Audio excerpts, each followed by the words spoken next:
Hey, third graders, how are you today?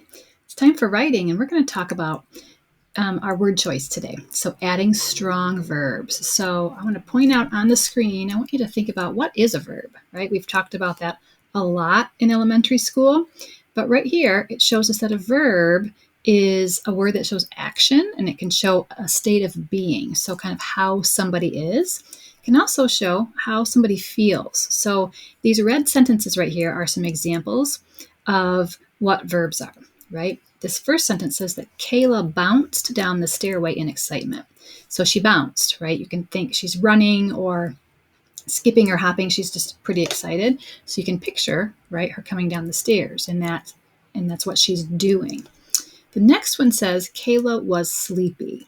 So that shows us kind of her state of being, how she is. She is sleepy. And then the last sentence says Kayla is extremely excited to leave for vacation. And that's showing how she feels. She is excited, right? And how excited is she? She's extremely excited because I know Kayla likes to go to Walt Disney World. So that's probably where her family's going.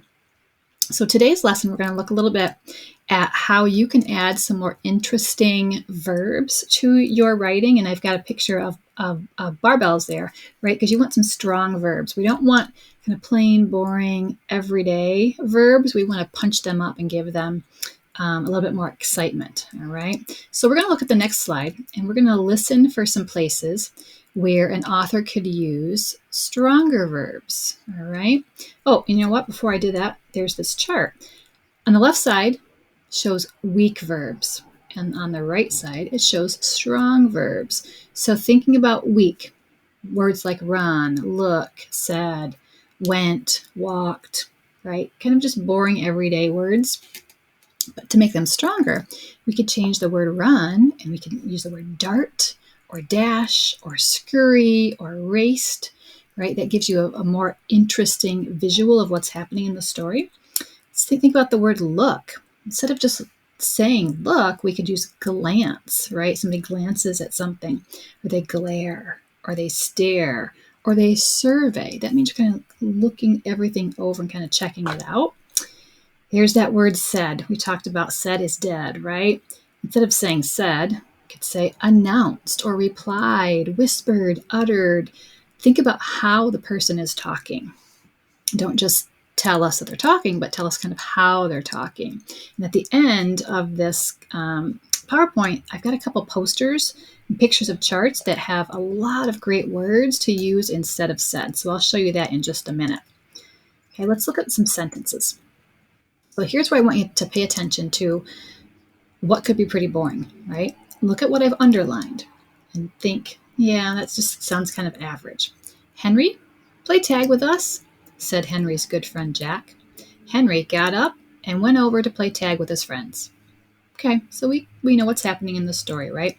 But if we take those underlined verbs and we change them to something that's stronger, listen to how much better this writing sounds.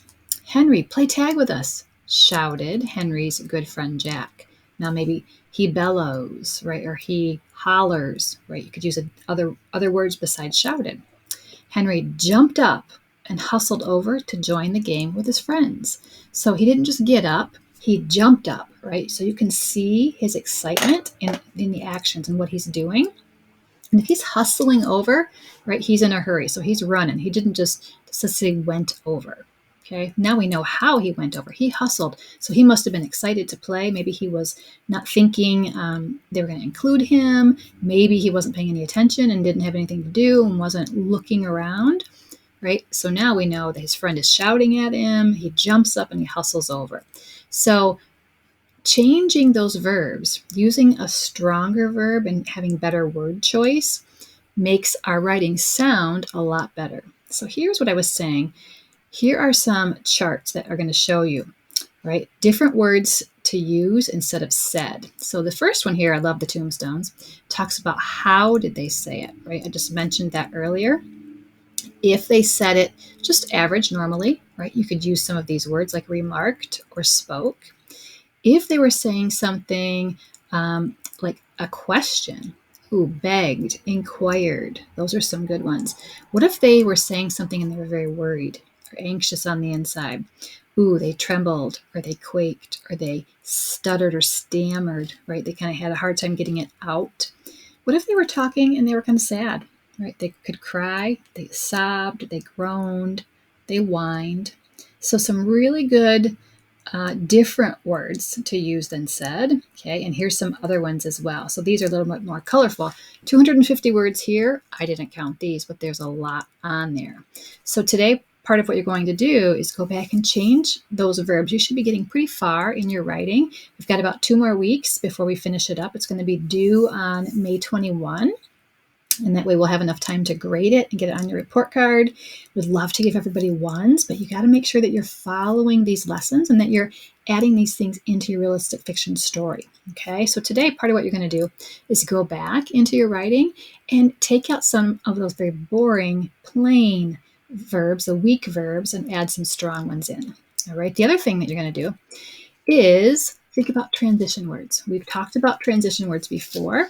They really help our readers follow your story from the beginning to the middle to the end. They kind of help with the order of events and kind of help your reader stay organized with your writing. And they remind me of a bridge. They kind of connect things from one thing to the other. Sometimes they can show when things are happening at the same time, using a word like meanwhile. Okay, one thing is happening, and at the same time, something else is happening. So we're going to read this story, and I'm going to have you listen for some transition words or phrases, okay, to show you that things are progressing in the story and that there's order. Okay, it's a little bit of a longer story, but I think you'll be able to see how important it is to have those transition words and phrases in your writing so that your writer or your reader keeps going along with you, right? So let me start out. Here is part of the story. It's on 2 slides. Get rid of that. I don't know what I hit there. It says, boom, boom. The thunder blasted through the sky as the rain continued drumming on the rooftop. Chase, I'm kind of scared, admitted Kelsey, as the thunder continued rolling and the rain pelted the window pane of their house. There's some good verbs right there, right? The thunder was rolling and the rain pelted the window. I like those. Don't worry, Kelsey. Mom and Dad will be home in a few hours. It's just a thunderstorm. We get them all the time, he told her, trying to reassure himself at the same time. Chase noticed, as he looked outside through the living room window, that the water was spilling over the gutters of the street and into their front yard. He felt like the water was getting a little high as he continued to watch. His parents were trusting him to watch his little sister while they were at work. A little later.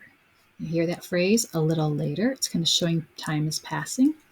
Chase checked out the window again. The rain hadn't stopped. In fact, it seemed like it was heavier. Chase noticed the water was creeping up to the entrance of their front door. He began thinking about what he should do if the rain continued and the water began seeping through the front door. He was beginning to worry. He decided to call his parents at work, but there was no answer. Chase, what's wrong? Are you worried? You seem like you're worried, Kelsey said as she began to cry. Kelsey, it's okay. I'm just getting a plan together. We're going to be just fine, Chase said comfortingly. Next, water came trickling in through their front door. There's that word next. That's showing me, right, that another event is happening. Good transition word. Now Chase began to worry. He knew Kelsey couldn't swim. He was concerned if he waited for his parents to get home, the house may have a foot of water in it by then. He couldn't believe how fast the water rose from the street to the house. I've got it, Kelsey. Let's take Alexander, our donkey. He's used to carrying things around the fields for Dad. You can ride on his back, and he can wade through the water. I'll guide him up the hill towards the grocery store. When we get there, we can try to call Mom and Dad again. Chase laid out the whole plan. So this brother, right, is really trying to help. And you notice a little later, right? That's a transition phrase. The word next is a transition phrase. Let's see how the story ends. I don't care what we do, Chase. Let's just get out of here, Kelsey cried as they walked through the puddles that had formed in their house. Kelsey followed Chase out to the barn where Alexander, their donkey, stood in a foot of water. So can you imagine how much rain is happening right now? Chase boosted his sister up on the donkey, and they set off up the hill. The rain poured down on them, and they fought it all the way up the hill. Alexander kept getting his hooves stuck in the mud. Finally, there's a good transition word, they made it to the top of the hill. They could see the grocery store. Suddenly, another great transition word, their mom and dad came running up to Chase and Kelsey, throwing their arms around them. "Oh my goodness, I'm so glad we found you two," shouted their mother excitedly. "I tried to call you and Dad so many times," Chase said. "Chase, we were trying to get home to you, so we left work knowing the storm was getting really bad. Then the cops weren't letting anyone down the street or down the hill for safety reasons. They were sending rescue workers to help people in our neighborhood. I'm so sorry you guys must have been so scared," Mom explained. "I was extremely scared, but it was Chase's idea to grab Alexander and get us to safety," Kelsey wept. "What a great idea to use Alexander. You're pretty brave, Chase. Come on, let's get out of here. Grandma is expecting us at her house." So we saw words like next, finally. Maybe you could say even in the meantime, because one time when something's happening, right, something else can be happening at the same time. So using those transition words and phrases are going to help your reader to kind of go from the beginning to the middle to the end of your story. All right, here's one last slide to show you kind of some transition words and phrases that you might be familiar with. Okay, let me get my screen to move. It's a little frozen right now. There's a list, just a very small list, that's going to show you how you can use those words and phrases and how they're going to make your writing a little bit stronger. Okay, so the purpose of those transition words is to keep your writing organized and to help your reader. So at the beginning of your story, you might use words like first or first of all or in the beginning or to begin with. And then in the middle of your story, you might use next or then, later, afterwards, eventually. And then towards the end, right, we've talked about these before, words like finally, in the end, last, or lastly. So making sure that we're not only adding some strong verbs to our writing today, but we're also finding places where we can add some transition words and phrases to make our writing stronger overall.